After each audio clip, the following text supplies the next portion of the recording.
Now My apologies, Chair, it's a legacy hand. Okay, thank you. Then, Chesley, it's over to you. Great, thank you very much.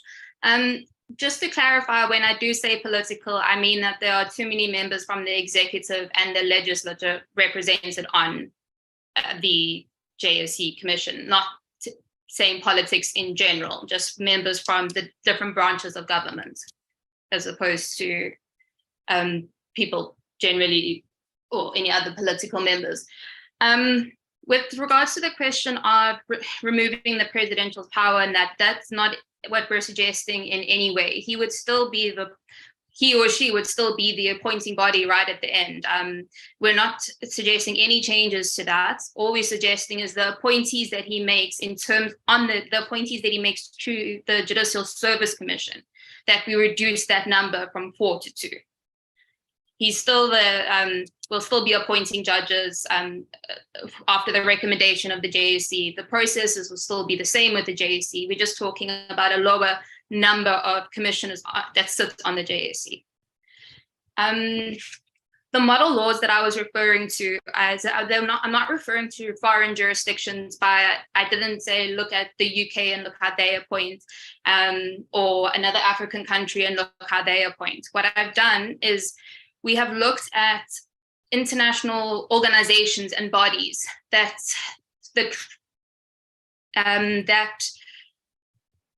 focus on judges and judiciaries and how they believe that judges should be appointed. So there's a lot of model laws out there in terms of what is the best manner, should I say, to appoint. One of them is the model laws of the Judicial Service Commission. It is part of the Commonwealth, and it's something that we do adhere to. They use a lot of our examples actually as a manner to suggest that what we've done is really good the way we've set it up, except that we're too many members, too heavily sided on the executive and the legislative side. There also are the Lilongwe principles, and that was something where the chief justices of many African countries as well came together and decided to how they thought an appointment body should look, and that also included reducing numbers of executive and legislative members on the commission or the appointing body. There are a few others, and that, as I said, that are mentioned in the report, and they are attached to this. I mean, they are in the submissions as well. And I'd be happy to send all of those reports to you though as well, if it'll make it easier. And then, sorry, I wrote the questions down here. There's when I saw politically leading. Model laws, elections, presidential. Yeah, is there something that I have missed in answering this question? I'm sorry, I would happily follow up and answer some more. I'm not sure if I've missed something.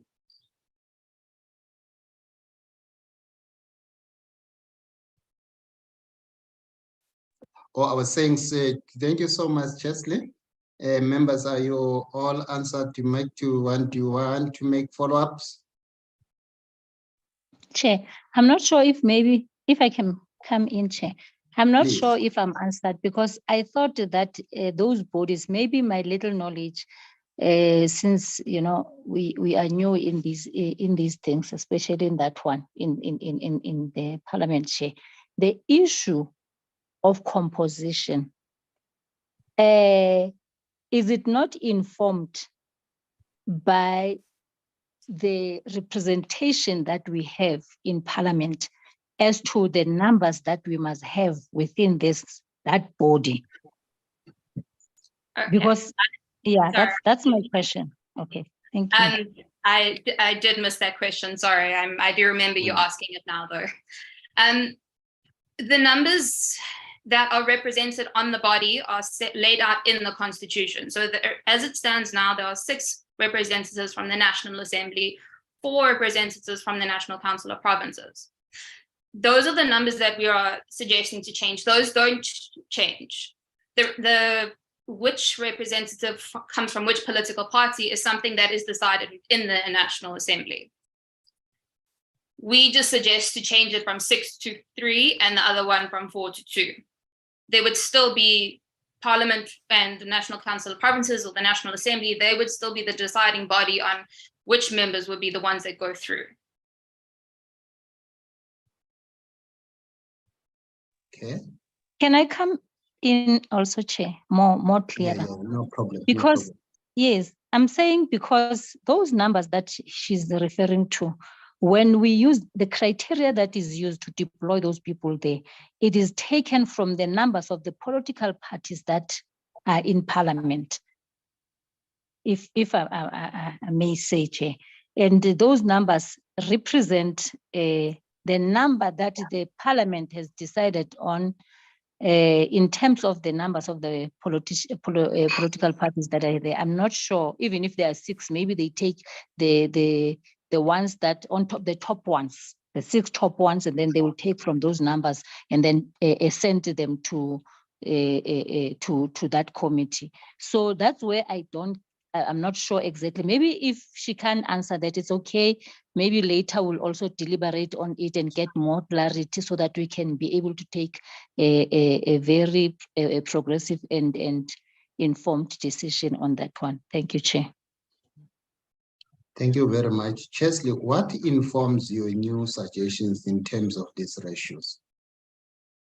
The ratios, so by basing our research on these international bodies that have modeled what judicial service commissions are supposed to look like, they don't include executive and legislative members in the way that we do.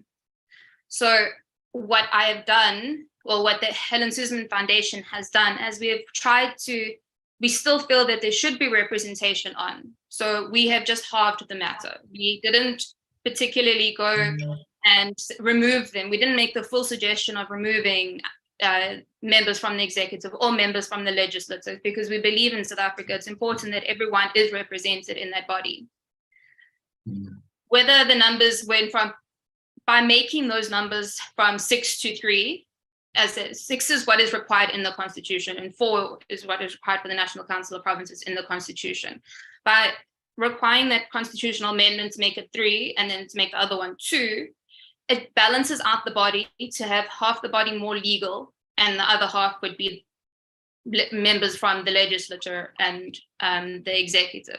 Where currently the numbers from the executive and the number from the legislature are higher than legal professionals and judges and the people who make this, people within that field, the academics and that, the numbers outweigh them. So it would be to balance them out and make them even. And in some instances, if the 2 presidential appointees, if he appoints someone that it has any sort of political affiliation or something, that would also then include, that would make them higher still. I mean, that would make the legislature or the executive or a politically affiliated thing higher than the number of the legal profession still. So we're not in any way suggesting to remove any of this representation, just to balance it out within the commission itself. Thank you, Chesley. There is still a question from Tim Michelle, and you'll be followed again. I think, let me start with Jelle. I think she was making a follow-up, a quickly follow-up, then Tim will come with a question as well. No, Chair, I think I withdraw my hand because I thought that is going to be a dialogue, but the only follow-up that I was having, it was to find out from her, because it seems as if she will correct me if I'm wrong. She is worried about the professionals which are not represented in that. Does Chelsea, maybe, can Chelsea change her mind if we would say the people that we will be deploying there from the NCOP and NNA are the professionals? Because we do have, even if they are politicians, we do have, because the only issue that I think she will correct me, they are bringing this presentation because it is because of the issue of they want professionals to be included there. You should correct me. Thank you, Chair. Yeah, no, it's important, members, because these are presentation, a submission actually. This submission, we need to understand them fully when we make decisions. It's okay. It's unlike a committee meeting. Michelle. Let me give Michelle as well, so that when you answer the question, you just answer them both. Tim? Thank you very much, Chair. Very interesting discussion. Chelsea, will I be wrong to conclude that you are advocating for a situation whereby public representatives are removed or their influence is removed in the process and replaced by professionals, people that are in that particular field? Will I be wrong to conclude such?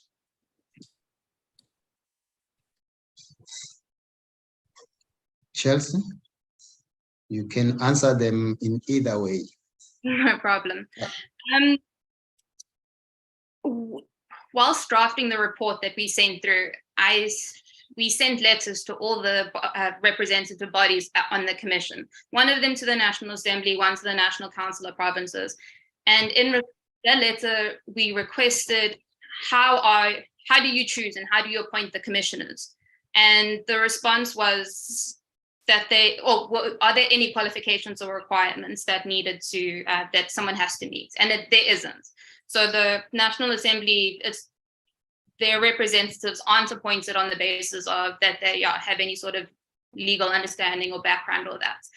And then in terms of, I'm not trying to replace anyone, I'm just trying to decrease the amount of total commissioners. So like, from going from a total number of 23 commissioners, we're moving down to 17. So there will still be political representation. The parties will still be there. I mean, the minister's still going to be on the commission.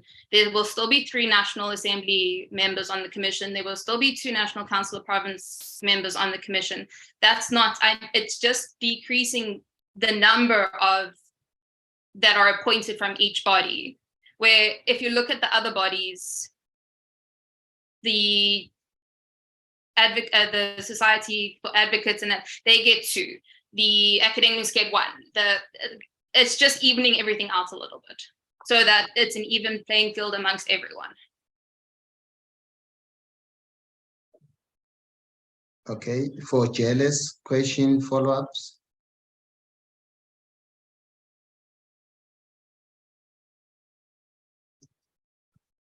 Chair, you're asking me or you're asking her? I'm asking her because she has not answered your follow-up question. I think she attempted to answer. Yeah, sorry. Maybe I went about it in a wrong way.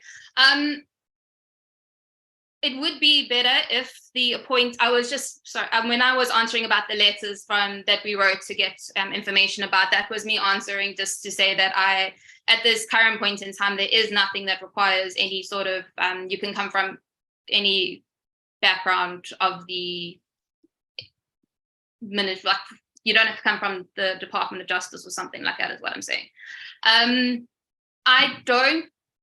It would be better. I can definitely concede it would be better if there were some qualifications in terms of that you would have to meet in order to go sit on the JSC. I can concede that, yes. Okay, members, thank you very much. Doc, can you, on behalf of the committee, thanks, Chelsea. Thank you. Thank you very much, Chairperson. Thank you very much, Chelsea, for your presentation. You know, the JSC does indeed play a crucial role, you know, especially in relation to the appointment and disciplining and removal of judicial officers.